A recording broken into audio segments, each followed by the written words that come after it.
conversation du week-end.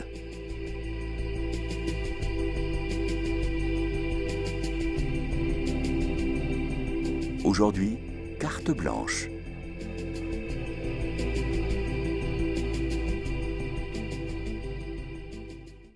Bienvenue sur KTO Radio. Nous sommes très heureux de vous retrouver pour notre nouveau rendez-vous Carte Blanche. Pendant Carte Blanche, nous donnons la parole à un invité afin qu'il nous emmène dans son monde, dans ses rêves, dans ses combats. À chaque fois, vous serez emporté dans la vie engagée d'une personnalité qui ouvrira pour nous des horizons nouveaux pour toucher nos consciences et nos cœurs. Et aujourd'hui, c'est Jean-Marie Leméné qui a accepté notre invitation. Homme engagé sur les questions de bioéthique, président de la Fondation Jérôme Lejeune depuis 1996.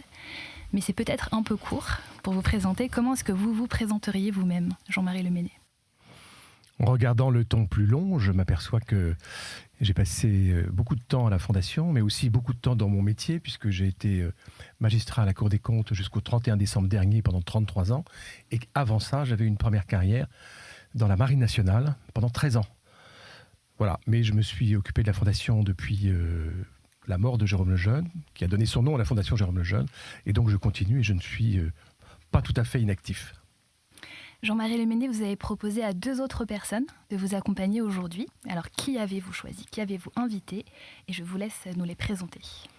Alors merci Flore, mais j'ai pas cherché très longtemps et je dois dire que mon choix s'est porté assez rapidement sur 2 personnes que j'ai fréquentées pendant ces dernières années, qui sont des amis à des titres différents. Alors j'ai pensé d'abord au plus vieux parce que je le connais depuis plus longtemps. Il s'agit de Jean-Marie Schmitz et qui va se présenter et dont je vais dire un mot dans un instant. Et puis j'ai pensé à une autre catégorie d'âge avec Marie-Lise Pélissier, qui est une jeune philosophe qui termine ses études de philosophie, qu'il faudra enseigner, et que j'ai fréquenté aussi à travers l'activité de la Fondation Jérôme Lejeune. Je trouve qu'elle est assez représentative de la génération qui monte et qui est interpellée aussi par les questions liées à ces 50 ans de la loi Veil, puisque au fond, ce sera le premier chapitre qu'on va traiter dans quelques minutes.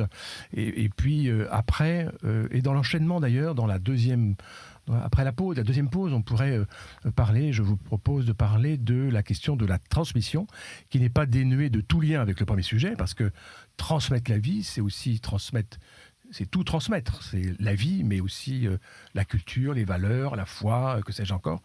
Or, on sait que nous traversons une crise de la transmission. Et donc, je pense qu'à des titres divers, et l'un et l'autre, vous avez probablement des choses, enfin même sûrement des choses à dire sur ces 2 questions. Alors, peut-être que la première chose, ce serait de vous demander l'un après l'autre, qu'est-ce qui a marqué votre vie sur les 2 thèmes qu'on vient d'évoquer. C'est 2 thèmes parmi d'autres, on aurait pu en prendre d'autres, mais il se trouve que l'actualité aujourd'hui, c'est la loi Veil, 50 ans de loi Veil, et puis on va parler de la transmission. Mais voilà, sur ce premier chapitre, qu'est-ce qui vous a interpellé dans votre vie ? Je sais que votre vie s'est retrouvée confrontée à cette question-là. Moi, c'était assez facile, je le dis en un mot. Moi, c'est la rencontre avec Jérôme Lejeune. Bon, après, on pourra développer, mais je ne suis pas le seul à l'avoir rencontré. Et Jean-Marie Schmitt, à ma droite, je te demande, toi, voilà, comment tu te sens par rapport à ce sujet-là qu'on va aborder et par rapport à Jérôme Lejeune, qui est une personnalité commune qu'on a connue. Mais cette bataille de l'avortement m'a donné l'occasion de connaître Jérôme Lejeune, dont j'ai gardé un souvenir à la fois ému, admiratif, et de travailler sous la férule aussi directrice que charmante de sa femme Birthe. J'y reviendrai plus tard.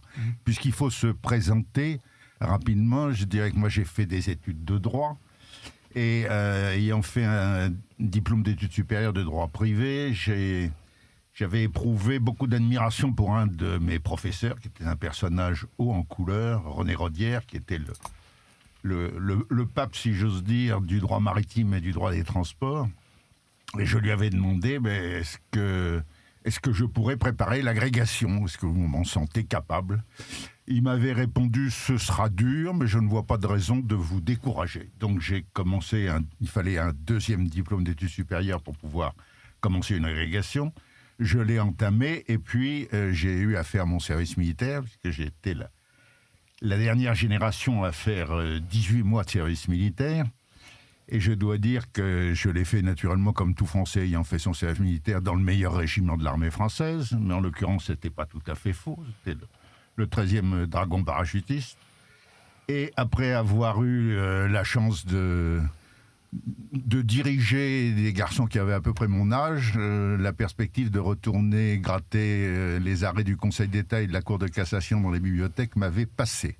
J'ai donc entamé une vie professionnelle. J'ai eu la chance, par l'intermédiaire de Sciences Po que j'avais fait également avec mon droit, de rentrer à l'époque au patronat français. Ça s'appelait pas le MEDEF mais le CNPF, et j'ai eu la chance de travailler pendant 6 ans comme chef de cabinet de François Sérac, son président, qui est un homme pour lequel j'ai gardé une grande admiration et une immense estime. Et puis après ça, j'ai passé 31 ans dans la vie industrielle chez Lafarge, les 11 dernières années étant passées au Maroc, où j'ai été confronté à un pays francophone, francophile, mais musulman. Et les collaborateurs que je dirigeais n'ont pas été très longs à découvrir que le dimanche, j'allais à Notre-Dame-de-Lourdes à la messe. Voilà, mais c'était une expérience assez riche sur le plan humain comme sur le plan spirituel.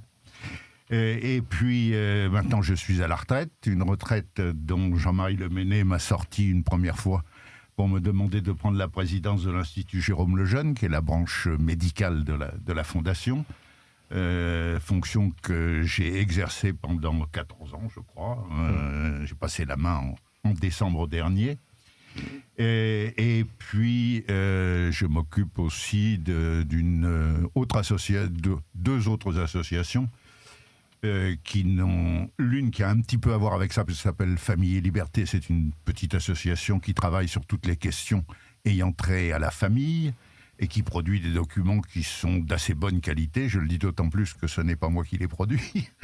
Je m'occupe de leurs finances, qui n'est pas la même chose. Et puis d'une autre association qui n'a rien à voir avec ça, mais qui est une association qui a été créée le 15 août 1961 pour venir en aide aux victimes de la fin tragique de l'Algérie française, et qui s'est occupée et continue de s'occuper, elle vit plus de 60 ans après sa création, essentiellement des harkis et de leurs petits-enfants, puisque nous avons attribué à peu près, au jour d'aujourd'hui, 1 millier de bourses à ces petits-enfants pour leur permettre de faire des études supérieures ou de les aider à démarrer leur projet professionnel. J'ajouterai une dernière chose, participant une fois à un colloque où les autres intervenants avaient présenté des études qu'ils avaient faites beaucoup plus brillantes que les miennes. Je me suis dit, je ne vais pas refaire la même chose. Et j'ai donc dit, moi, par rapport à tout ce qui a été dit, j'ai une spécialité ou une caractéristique qu'ils n'ont pas évoquée, c'est que je suis un spécialiste de la femme. Il y a eu pendant une dizaine de secondes un silence total dans la salle, en disant mais qu'est-ce que c'est que cet Olibrius ? Alors j'ai continué en disant ben oui, j'ai une femme et 7 filles. Voilà. Voilà une présentation déjà assez complète. Je me tourne maintenant vers Marie-Lise. Évidemment, tu vas passer moins de temps sur l'historique de tes combats, mais on se connaît suffisamment pour que tu puisses nous dire quelles sont la nature de tes engagements et peut-être aussi ton intérêt à défendre la vie, toi particulièrement. Déjà, merci beaucoup Jean-Marie Leméné de m'avoir accueilli ce soir pour être aux côtés de 2 personnes que j'admire beaucoup, de par notamment tout votre engagement et puis aussi du fait que vous ayez connu Jérôme Lejeune, ce qui n'est pas négligeable pour moi. Ce qui n'est pas ton cas. Ce qui n'est pas mon cas. Oui. Je n'ai pas connu Jérôme Lejeune, j'ai connu de loin Birthe. J'ai suivi en visio la mort, sa messe d'enterrement, puisqu'elle est décédée pendant le confinement, mais je n'ai même pas pu la connaître personnellement.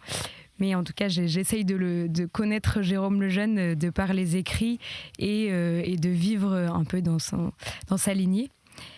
Pourquoi alors donc j'ai 23 ans, j'ai terminé des études de philosophie après une licence à l'Institut de philosophie comparée. J'ai fait un master de philosophie politique et éthique à la Sorbonne et je me prépare désormais à enseigner la philosophie au lycée. Alors comment je suis parvenue à m'engager pour le respect de la vie ? Plusieurs facteurs ont joué. Déjà, le premier, je suis reconnaissante à ma famille parce que j'ai grandi dans une famille catholique pratiquante où le respect de la vie était quelque chose qui nous était transmis. Ma maman et mes parents ont été engagés, alors je ne me rappelle pas, mais en poussette, je sais que maman nous amenait tracter pour les sujets de fin de vie, de l'avortement. Et elle était elle-même engagée à l'ADV, donc ancêtre d'Alliance Vita.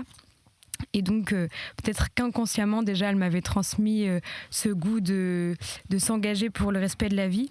Mais plus personnellement, le déclic a été au lycée, lorsque, revenant d'une marche pour la vie, donc j'avais traversé la France pour la faire, parce que j'habitais dans le sud, je suis provençale, et revenant de cette marche pour la vie, je me suis confrontée à ma classe, alors que j'étais dans un établissement catholique, je me suis confrontée à ma classe sur la question de l'avortement. Et ça a été très révélateur pour moi parce que je me suis dit deux choses. La première, c'est que j'ai vu beaucoup de souffrance sur ce sujet-là. Donc j'ai vu que c'était un sujet tabou et c'était des filles donc de première, hein, donc en première on a 16 ans, 15-16 ans, qui étaient en fait réellement blessées vu la manière dont elles en parlaient. Et puis la deuxième chose qui m'a marquée, c'est je me demandais comment on pouvait, avec autant de conviction, défendre ce qui me semblait la plus grande des injustices. Et donc ça a travaillé en moi, j'ai petit à petit discuté. Alors bien sûr, il y a eu la confrontation à toute la classe et ensuite les discussions plus personnelles. Donc il y a clairement une différence entre les deux. Et ça a cheminé, je me suis engagée à partir de ce moment-là. Et ce qui est drôle, c'est que quand j'étais en première, je disais que je voulais être la porte-parole junior pour la vie. Et puis je me retrouve aujourd'hui porte-parole de la Marche pour la vie. Donc comme quoi, il ne faut pas négliger les rêves d'enfant. Donc je suis ensuite venue faire mes études à Paris. Au moment des débats sur l'élargissement de la PMA pour les femmes, les couples de femmes et les femmes seules. Et donc j'étais en classe préparatoire à ce moment-là en Hippocagne, mais ça ne m'a pas empêché de m'investir sur ce sujet-là. Donc j'ai été engagée auprès du collectif Marchons Enfants. Il n'y a pas eu de marche pour la vie cette année-là puisque justement il y avait un peu ce sujet qui était pris en compte par un autre collectif, donc la marche pour la vie n'a pas eu lieu. Ensuite, il y a eu tout le confinement. Enfin, j'ai pu m'engager auprès de la Marche pour la vie à partir de 2021. Et c'est là que j'ai rencontré la Fondation Jérôme Lejeune, qui m'a ouvert grand ses portes. J'ai pu faire 2 stages auprès de la Fondation. Ils m'ont beaucoup formée et ils m'ont surtout fait confiance pour monter un projet qui s'appelle la Lejeune Academy. Et donc qui consiste à former les jeunes sur justement l'engagement pour la vie, pour les sensibiliser à ces questions-là et pour les encourager à eux aussi trouver leur manière de s'engager sur ces sujets-là, sur le respect de la vie naissante et vieillissante. Et donc ce projet me tient particulièrement à cœur. Ça fait donc maintenant 3 ans, nous préparons notre 4e université l'été et j'aime beaucoup la Jeune Académie car ça réunit en fait les 2 choses qui me passionnent, la transmission, nous en parlerons tout à l'heure, et le respect de la vie. C'est un joli résumé qui montre déjà un début de vie bien rempli. Je rajouterai simplement peut-être avant la pause quelques éléments de ma biographie parce que vous avez été très généreux pour raconter vos vies personnelles. J'ai pas oublié, mais j'avais pas encore dit ce qui m'avait poussé dans cette direction, puisque en étant à la fois d'abord dans la marine puis la Cour des comptes, on voit pas tellement le lien avec la défense de la vie. En réalité, c'est un peu mon mariage qui m'a mis le pied à l'étrier, si je puis dire. Et mon mariage n'a pas été complètement un hasard, c'est assez curieux, puisque j'ai épousé une des filles de Jérôme Lejeune que j'ai rencontrée à la fac, à Assas, comme tout le monde, si je puis dire. Enfin, tout le monde n'a pas rencontré ma femme, mais moi, j'ai rencontré la mienne à Assas, à la journée du livre. Et c'est les plus jeunes qui ont fait leurs études à Assas. Voilà, je les ai faites au Panthéon. Oui. Et en fait, en réalité, j'ai découvert après qu'il y avait un lien inattendu entre ma vie mon existence d'enfant et ce mariage. Parce que, je ne l'ai jamais dit, en fait, je le dis à personne, donc puisqu'on est que tous les 4, je le dis, mais j'ai perdu une petite sœur trisomique. Mais moi, j'avais 6 ans quand elle est morte, début des années 60. J'avais 6 ans, donc j'en me souviens très bien de sa naissance et de sa mort. Elle est morte à 4 mois. Et puis, à l'époque, on ne disait pas tellement, elle n'était pas normale, etc. Mais quand je revois les photos maintenant, c'est tout à fait clair. Puis après ça, ma mère m'a dit, mais voilà, elle était probablement trisomique. Et en fait, Après ça, c'était bien plus tard, après mon mariage, que je me rends compte que j'avais épousé la fille du médecin qui avait découvert l'origine de cette maladie et qui lui avait donné son nom. Parce qu'à l'époque, on disait encore mongolien au début des années 60. Alors, bon, ça fait un lien qui m'a montré que finalement, tout avait quand même globalement une cohérence quand on se laissait guider. Et puis, bon, le jeune est mort assez jeune, on dira peut-être un mot tout à l'heure. Il est mort il y a 30 ans. Il fallait poursuivre son œuvre, et nous avions décidé avec ses enfants de poursuivre son œuvre. Il se trouvait que j'avais les moyens de m'organiser pour pouvoir être un des fondements de la création de la fondation, et c'est comme ça que je suis rentré dans... Et j'ai toujours été intéressé par ailleurs pour les questions de bioéthique, aussi parce que, étant juriste, les lois de bioéthique, c'est quand même du droit aussi. C'est assez peu de l'éthique, mais c'est beaucoup du droit, et on est toujours interpellé par ces questions-là, en tout cas moi je l'étais. Voilà ce que je voulais rajouter pour être complet et me hisser au niveau de vos expériences respectives. Merci beaucoup pour ces présentations. Voilà, on voit bien avec qui on est aujourd'hui. On va marquer une petite pause musicale et on va se retrouver juste après pour évoquer les 50 ans de la loi Veil, dont c'est l'anniversaire ce mois-ci. On écoute la musique.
On se retrouve sur KTO Radio pour notre émission Carte Blanche qui laisse la parole à un invité et à ses 2 invités.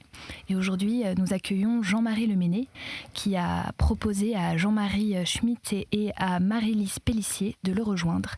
Et nous allons évoquer la loi Veil. Alors effectivement, Flore, on a décidé de parler de la loi Veil parce que c'est l'actualité. Et puis elle touche de près ou de loin Elle a traversé de près ou de loin nos existences et nos expériences respectives. Et on peut le dire, c'est quand même après-demain la marche pour la vie. Chaque année, il y a une marche pour la vie depuis longtemps.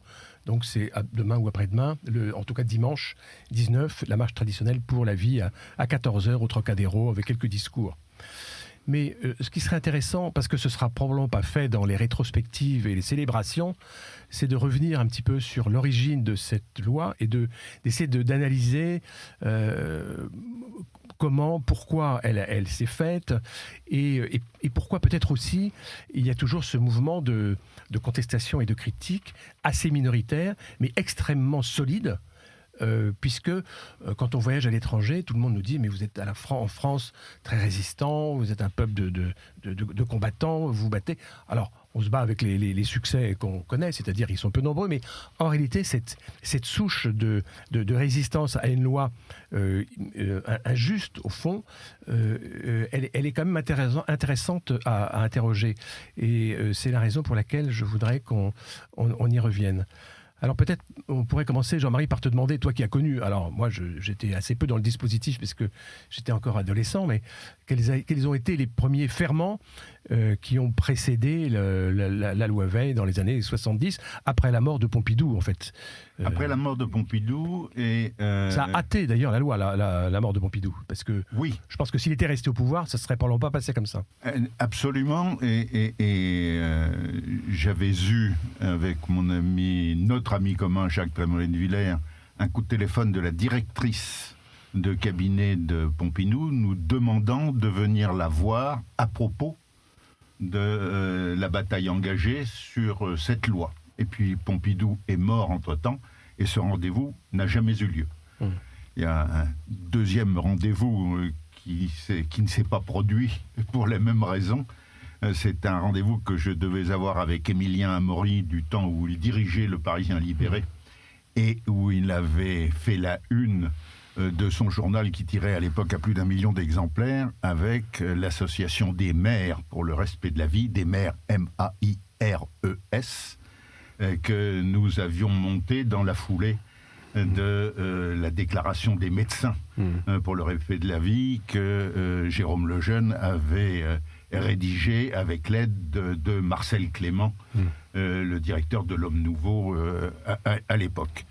Et donc j'ai vécu, moi, de près cette affaire qui m'a donné l'occasion de fréquenter Jérôme Lejeune et surtout son épouse Birthe, qui nous avait mobilisés. On était un petit groupe de jeunes à l'aider à travailler pour récolter des signatures.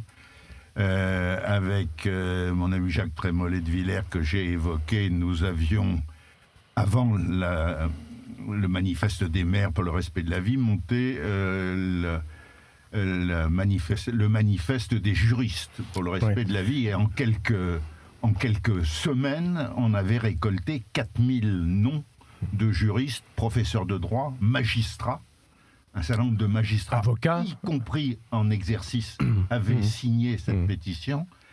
Mais c'est le truc qu'on ne sait plus, ça, on a oublié ça, mais au fond, ces manifestations catégorielles, professionnelles des corps intermédiaires, ou des grands corps d'ailleurs, c'était quand même une opération de grande envergure. De très grande envergure, et qui serait aujourd'hui irréalisable. Ouais. C'est là où on voit la dégringolade que nous avons vécue. On est passé d'une loi qui était, selon les propos de Simone Veil, qui avait été faite pour régler des cas désespérés,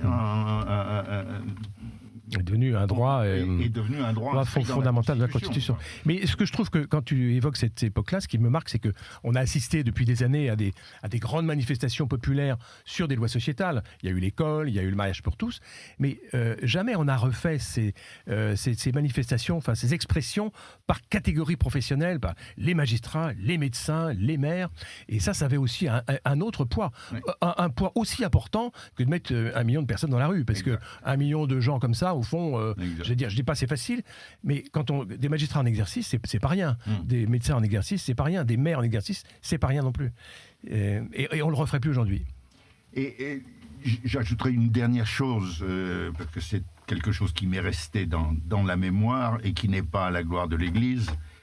Du fait de mes fonctions auprès de François Sérac, j'avais été invité à une réunion extrêmement restreinte avec Simone Veil. C'était quelque temps après le vote de sa loi. Et dans l'échange qu'il y a eu, elle nous a dit, si à l'époque quelques évêques avaient manifesté leur opposition à cette loi, ma loi ne serait jamais passée.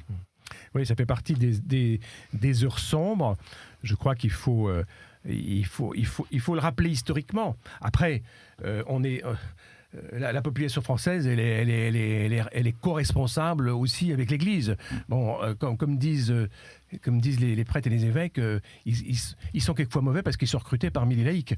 Bon, donc forcément, il y a une logique à tout ça. L'époque n'était globalement pas tellement favorable à lutter contre ce relativisme venu de l'existentialisme, de la révolution des 60s en Amérique, etc.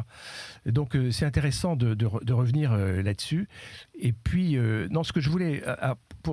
Enfin, on va pas refaire l'historique pas à pas, mais comment expliquer aujourd'hui, et ça c'est peut-être plutôt une question que j'ai posée à Maryse, mais comment expliquer aujourd'hui qu'au fond, cette réaction avant le vote de la loi ait été aussi bien structurée, etc., et qu'aujourd'hui, en réalité, on a un type de réaction qui est caractéristique par la jeunesse de la réaction qui s'exprime à l'encontre de cette loi.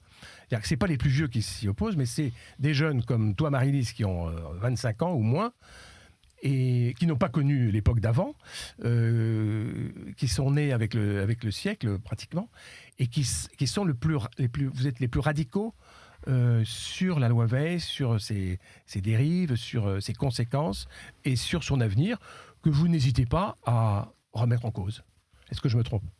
C'est vrai qu'on remarque beaucoup la jeunesse dans le mouvement qui défend la vie. Enfin, si on parle que de la marche pour la vie, on a une moyenne d'âge d'environ 21 ans chaque année, et c'est ce qui étonne à chaque fois les médias.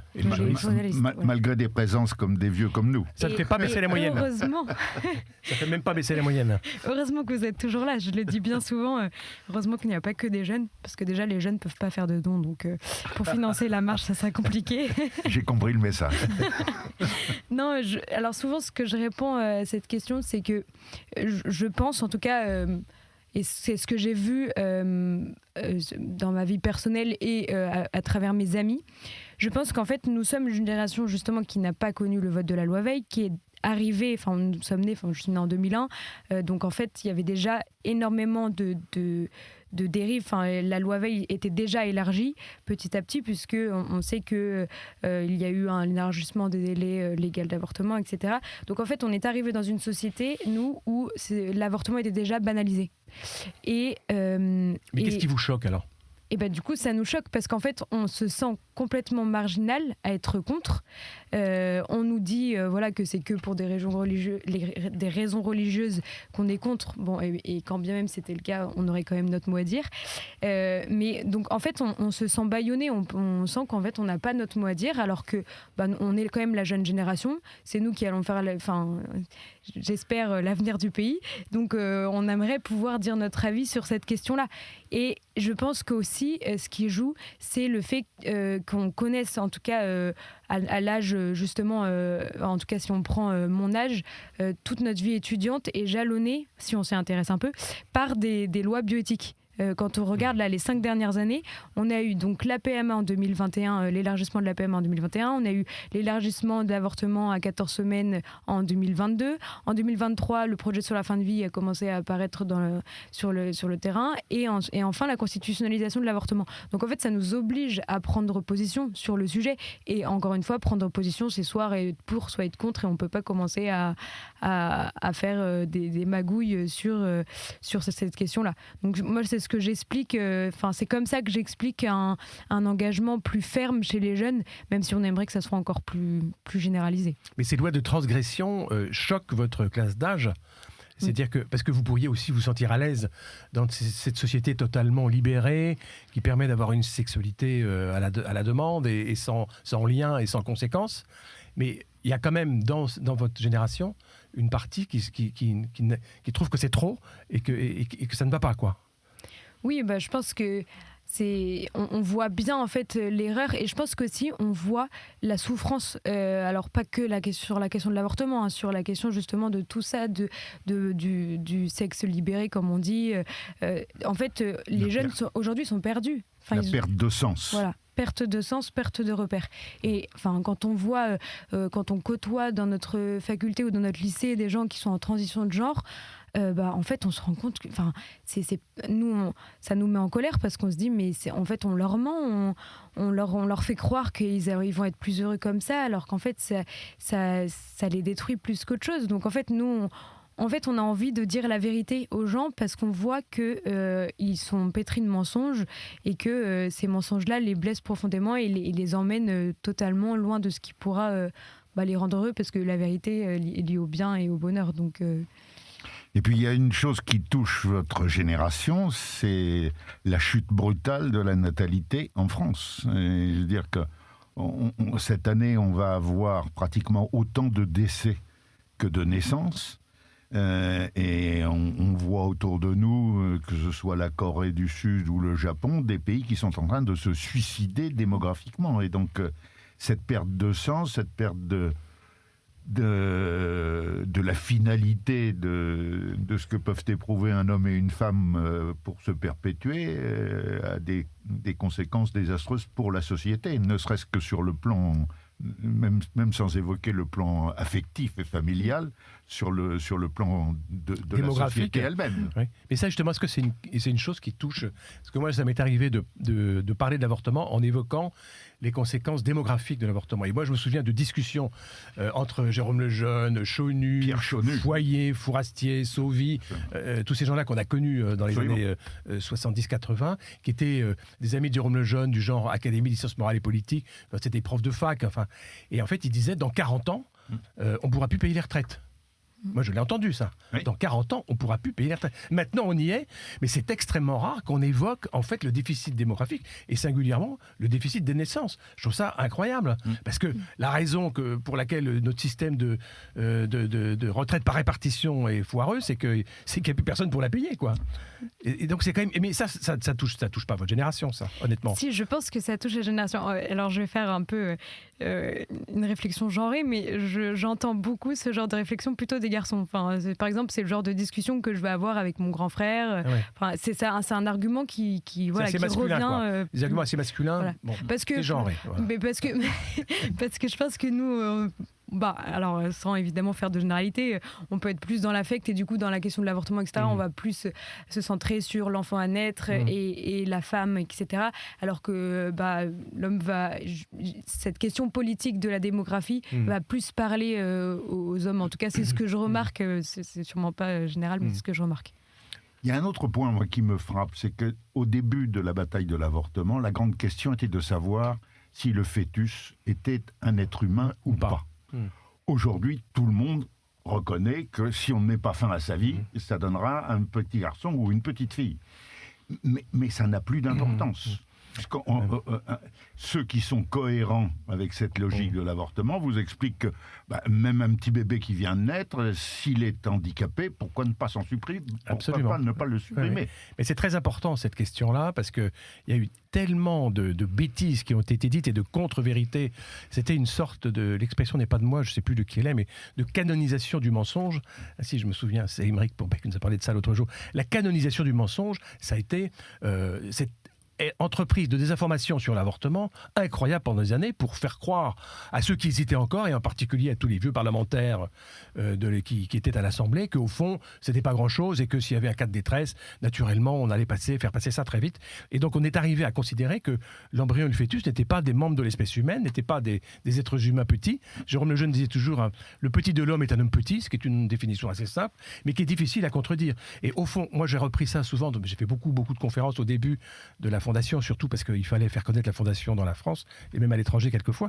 Et très souvent, quand il y avait une question un peu embarrassante, mais monsieur Lemenné, le jour où on arrivera à prouver que l'embryon est un membre de l'espèce humaine, alors là, tout ira bien. Mais c'est absolument faux. Je veux dire, c'est pas parce qu'on sait qu'un homme est un homme qu'on le massacre pas. Donc, ça, dans l'histoire récente, on l'a vu beaucoup. Et en fait, il faut prendre les choses à l'envers et ne pas se charger de soi-même de la charge de la preuve. C'est pas à nous à faire la preuve que l'embryon est un membre de l'espèce humaine. C'est à celui qui conteste cela de dire ah bon, apporte-nous la preuve que l'embryon n'est pas un membre de l'espèce humaine. Et moi, je prends le luxe après ça de rajouter. Mais vous savez, dans cette salle, il y a peut-être des médecins ou des scientifiques. Je prends le pari avec eux et avec tous les autres que jamais aucun scientifique ne prendra la responsabilité de me dire, d'écrire et de publier dans une revue scientifique que l'embryon n'est pas un membre de l'espèce humaine. Je ne connais pas un scientifique dans le monde qui oserait faire ça, parce que s'il faisait ça, du jour au lendemain, il serait plus scientifique, tout simplement. Et c'est ce que Jérôme Lejeune a voulu montrer à travers sa vie, enfin son témoignage, c'était que c'est pas parce qu'il était catholique qu'il défendait l'embryon humain. Alors évidemment, il y a des raisons, quand on est chrétien, de protéger son prochain, et singulièrement son enfant, mais c'est aussi parce qu'il était scientifique, et qu'en tant que scientifique, il ne pouvait pas dire que ce qui était n'était pas. Et ça, c'est très très important de le comprendre.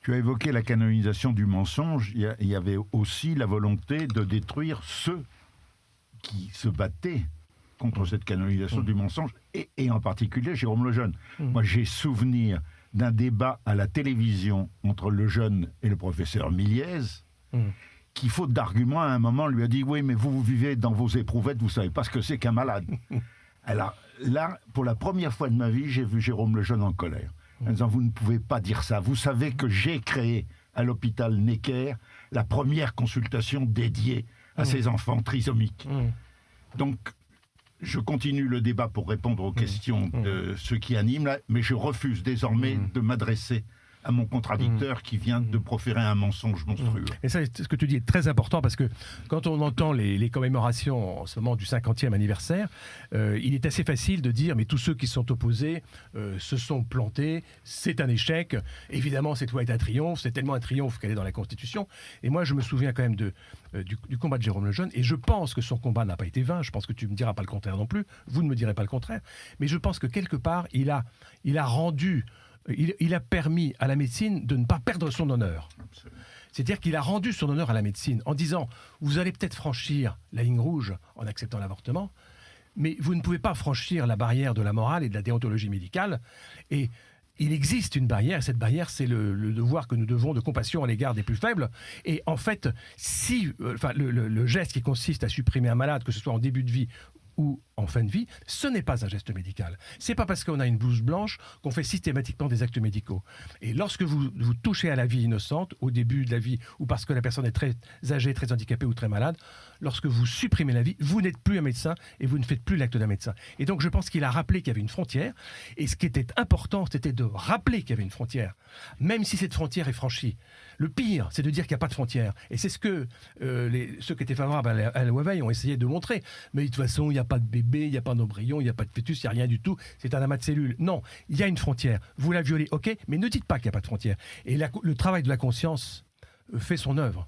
Parce que, honnêtement, c'est très rare d'aller contre sa conscience, en réalité. Et je pense que tous ceux qui transgressent, alors je ne suis pas là pour les juger, je ne juge personne, mais il est bien rare que la conscience vous laisse tranquille quand votre volonté commet un acte dans une mauvaise direction.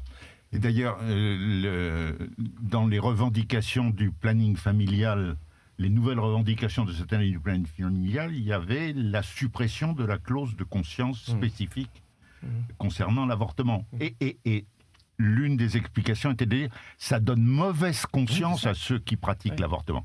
Et une bonne illustration de ce que tu viens de dire et de ce qu'a apporté Jérôme Lejeune, c'est de voir à travers son nom le développement en Espagne, en Argentine et en Amérique du Nord de consultations axées sur les maladies génétiques de l'intelligence et qui se font sur la réputation et le souvenir que Jérôme Lejeune a laissé dans ces pays. Et quand on voit l'évolution des États-Unis, on se dit qu'une bataille n'est jamais perdue si on continue de la livrer. Non, ce qu'il faut dire, c'est que l'emblème, un des symboles du combat sur l'avortement, c'était aussi le combat de l'avortement eugéniste, parce que dans la loi Veil, il y a l'avortement dit de convenance, jusqu'à 10 semaines, puis après ça 12, puis maintenant 14, et puis il y a l'avortement eugéniste, c'est-à-dire pour une raison du handicap de l'enfant, par exemple, et cet avortement-là, il est permis jusqu'à la naissance, ce que beaucoup de gens ne savent pas. On dit, oh mais ça, c'est une dérive c'est pas du tout une dérive de la loi Veil, c'était dans la loi Veil, ab initio, l'avortement des enfants handicapés ou malades, c'est jusqu'à la naissance. Or le jeune, et c'est pour ça qu'il est rentré dans la bagarre, il avait, lui, la responsabilité d'une consultation médicale de génétique à Necker enfant malade, qui était une énorme consultation génétique. Il recevait des handicapés mentaux toute la journée. Et en fait, il dit, je ne peux pas accepter de supprimer mes malades. Parce qu'on lui avait demandé, il lui a dit, mais maintenant, les progrès de l'échographie, du dépistage anténatal vont vous permettre aux mères de prendre une décision. Et il lui disait, mais je ne peux pas conseiller aux mères de tuer l'enfant, qu'elles me mettent entre les mains pour que je le soigne, que je m'en occupe. Donc c'est la raison pour laquelle il est rentré dans la bagarre. Il ne faut pas croire que le jeune était une sorte d'agitateur spécial. Le maoïste, c'était pas tellement son genre. C'était un scientifique, c'était un savant, il écrivait à la plume d'oie. Bon, il était loin d'être un organisateur de manifestations. Mais il disait, en tant que médecin et scientifique, je ne peux pas accepter ça. Et je crois que c'est important de se souvenir de l'origine de son engagement. Il ne s'est pas levé un matin avec une hache pour aller en découdre. C'était pas ça. Mais il disait on tue les enfants, on tue les enfants handicapés, et l'avortement, c'est l'avortement de la France. Vous êtes bien sur KTO Radio dans notre nouvelle émission Carte Blanche et nous recevons aujourd'hui Jean-Marie Leméné avec ses deux invités, Jean-Marie Schmitz et Marie-Lise Pellissier. On va faire une petite pause musicale et on se retrouve juste après pour la dernière partie. Nous allons parler de transmission.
Vous êtes de retour sur KTO Radio. Nous venons de faire une petite pause musicale dans notre émission Carte Blanche. Notre invité Jean-Marie Leméné reçoit Jean-Marie Schmitz et Marie-Lise Pellissier et ils vont à présent parler de transmission. Oui, alors on avait envie d'enchaîner sur la question de la transmission parce que c'est pas sans lien avec les sujets qu'on vient de traiter. Quand on parle de transmission de la vie, quand on a envie de donner naissance à un enfant, c'est qu'on a quelque chose à lui donner, à lui apporter. Et derrière la transmission de la vie, il y a toutes les formes de transmission, la transmission des valeurs familiales, du patrimoine éventuellement, mais aussi de la foi, de l'amour de la patrie, que sais-je encore. Enfin, la transmission, c'est tout ça. Or, moi, ce qui m'interpelle aujourd'hui, enfin, une des choses que je trouve terribles et sur lesquelles beaucoup sont alertés, hein, je ne suis pas du tout le seul à parler de ça, mais c'est la crise de la transmission. Et cette crise de la transmission, elle coupe rapidement. Elle est très brutale. En fait, en une génération, on peut perdre le courant et la transmission ne se fait plus. Alors, j'avais envie de me tourner vers la plus jeune d'entre nous, Marie-Lise, pour évoquer avec toi ce que veut dire la transmission pour toi qui n'a pas encore tout à transmettre, mais qui commence déjà dans le métier de l'enseignement. Oui, la transmission. Alors c'est drôle parce que pour faire le lien avec le sujet précédent, sur le sujet de la défense de la vie, j'avais un moment discuté avec Philippe Darentière, donc une personnalité qui s'était pas mal engagée aussi au moment des manifs pour tous, et je lui avais parlé de la question de la défense de la vie. Il m'avait dit que notre force dans la défense de la vie, c'était la transmission. Alors, j'étais encore novice sur ce plan-là, mais c'est vrai que je pense que, en tout cas, je le vis. Moi, j'ai la grâce de pouvoir bénéficier de la transmission, déjà rien qu'en étant avec vous aujourd'hui, et parce que vous faites les efforts pour venir vers nous.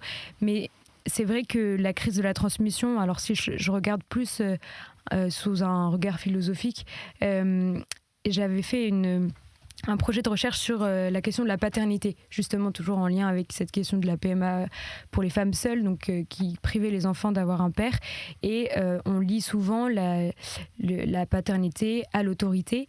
Et en fait, la transmission a un lien avec l'autorité, puisque aujourd'hui, le rejet, la crise de la transmission s'exprime par le rejet de l'autorité, quand on le voit dans le milieu de l'éducation, et c'est ce qu'explique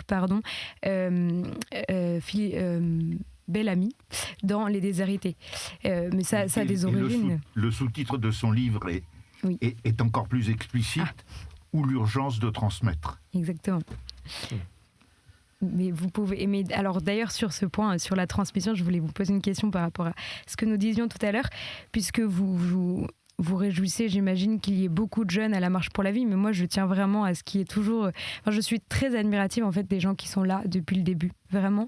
Je le redis, ceux qui ont vu passer la loi Veil, puis toutes les lois qui ont suivi et qui sont toujours là après sa constitutionnalisation à venir marcher, ou même différents engagements, hein, parce qu'on s'engage dans la vie.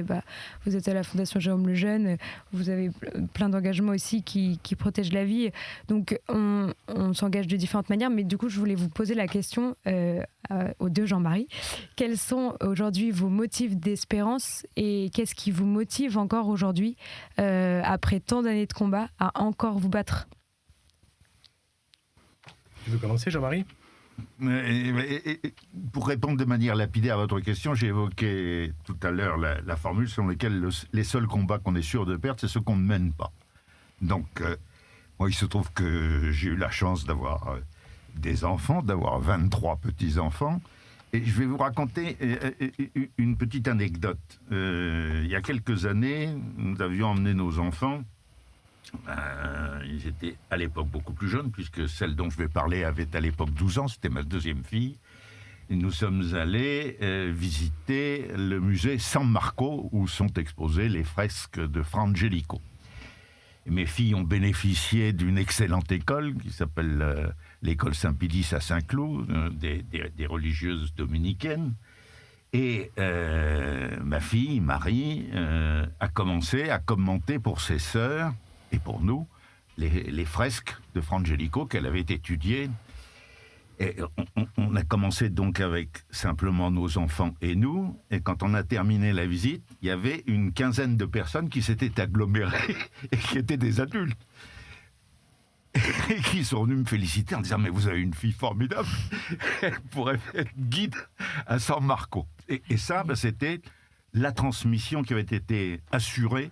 Et je crois que c'est la récompense qu'on peut retirer légitimement des efforts qu'on fait pour transmettre ce que l'on a, ce que l'on est, Je crois que j'évoquais les petits-enfants. Nous avons une grande maison en Provence. Ils viennent pour toutes les vacances. Et il y a un rituel. Et quand il y a 23 petits-enfants, les 2 aînés ont à peu près votre âge, mais les derniers ont la dernière a quelques mois. Et il y a un rituel, c'est la prière le soir avec tous les petits-enfants. Je pense que ça, c'est quelque chose qui les marque pour la vie. Alors, vous avez évoqué Bel-Ami, j'ai repris donc son livre quand j'ai su que Jean-Marie voulait qu'on évoque la transmission. Et j'ai trouvé cette phrase qui vous convient aussi, puisque vous allez embrasser le même métier que lui. Je savais que la culture n'enferme pas, mais qu'elle affranchit, qu'elle n'aliène pas, mais qu'elle augmente. Je le savais par l'expérience de la discipline que j'avais choisie, la philosophie. La philosophie a constitué pour moi une ouverture vers des horizons de liberté infinie et, avant elle, insoupçonnée. De cet héritage, je me sentais l'obligé. Désormais, il me fallait le transmettre à mon tour, devenir médiateur pour que par moi puisse passer pour d'autres ce chemin vers la liberté. Bon, ce sont des raisons d'espérer. Mais je me rallie assez volontiers à ton argument de père de famille. Moi aussi, je suis père de famille nombreuse et j'ai aussi de nombreux petits-enfants.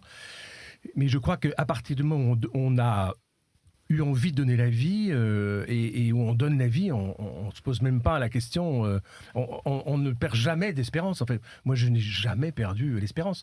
Même si nous sommes très critiques devant l'évolution des mœurs, de la société, de la politique, etc. On ne ménage pas nos critiques. Alors souvent, les gens vont dire « Ah, est-ce que vous êtes négatif ?» Mais moi, ça ne veut pas dire que je suis triste parce que je critique. Je veux dire, je vois bien que la situation ne va pas, mais en fait, quand on porte la vie et quand on sait ce que veut dire la vie, avec un V minuscule et un V majuscule, on n'a aucune raison d'être triste ou démoralisé. Moi, j'ai jamais perdu ni la foi ni l'espérance. Enfin, j'y suis pour rien en plus. J'ai pas fait d'effort pour ça. Ni la charité. À la charité, je dis pas. Là, je suis moins, voilà. Mais non, mais c'est des grâces qu'on a reçues, je veux dire.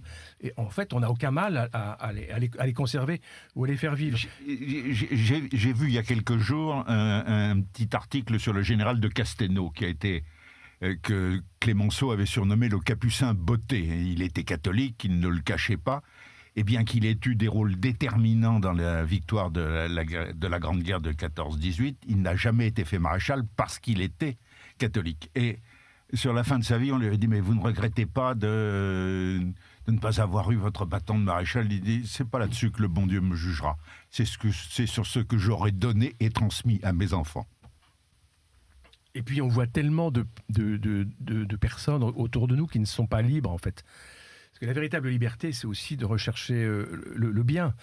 Et en fait, il faut avoir le courage d'être libre. Et je pense qu'aujourd'hui, c'est ce courage qu'il faut stimuler parce que c'est difficile d'être libre. C'est difficile de ne pas être d'accord. C'est difficile de ne pas faire comme tout le monde.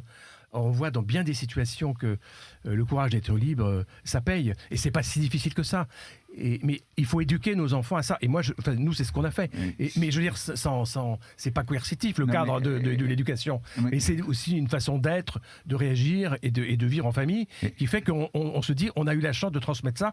Eh bien, ils auront peut-être eux aussi un jour le courage aussi de continuer à être libres et d'être heureux en étant libres, mais en gardant des liens de fidélité et d'affection et d'amour indispensables.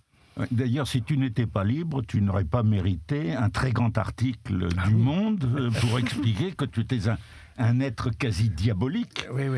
éructant contre l'avortement et la suppression des vies humaines. Oui.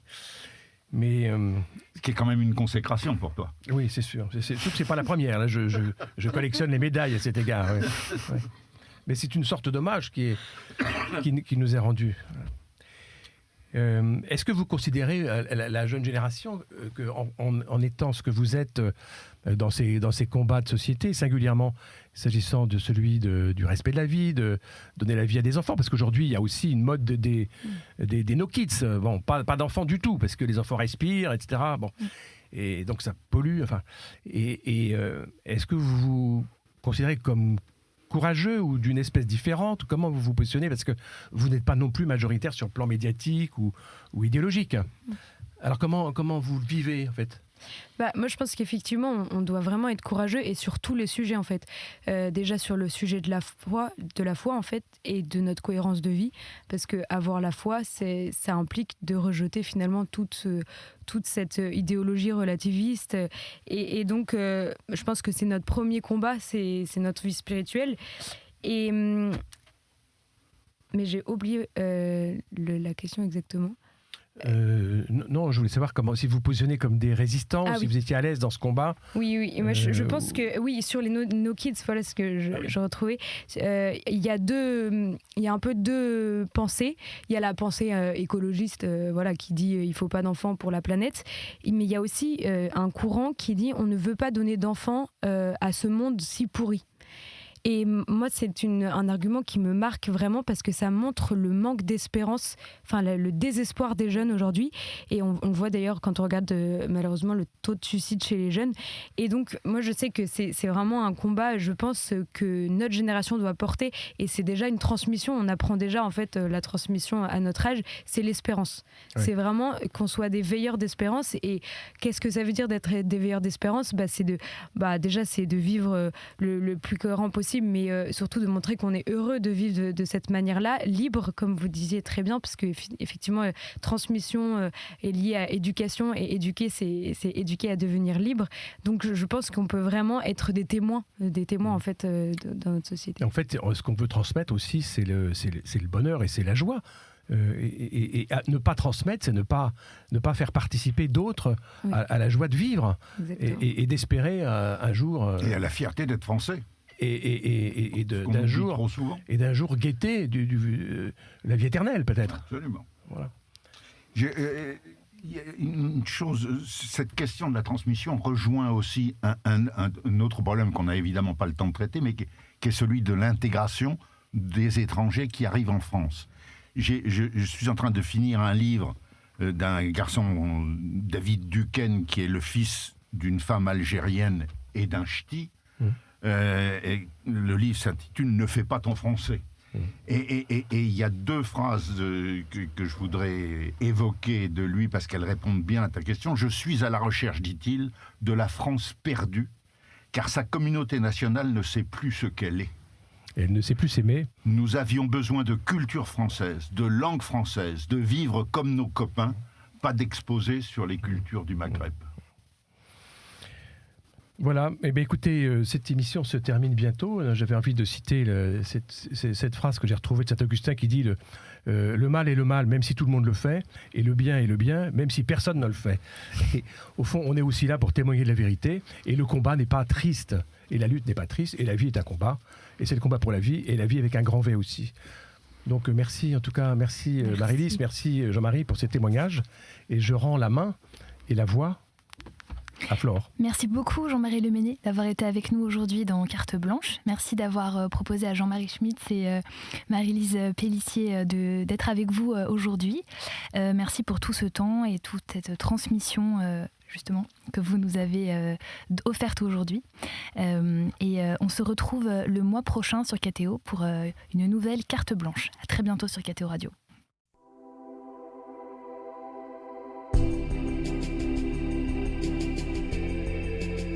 Les conversations du week-end.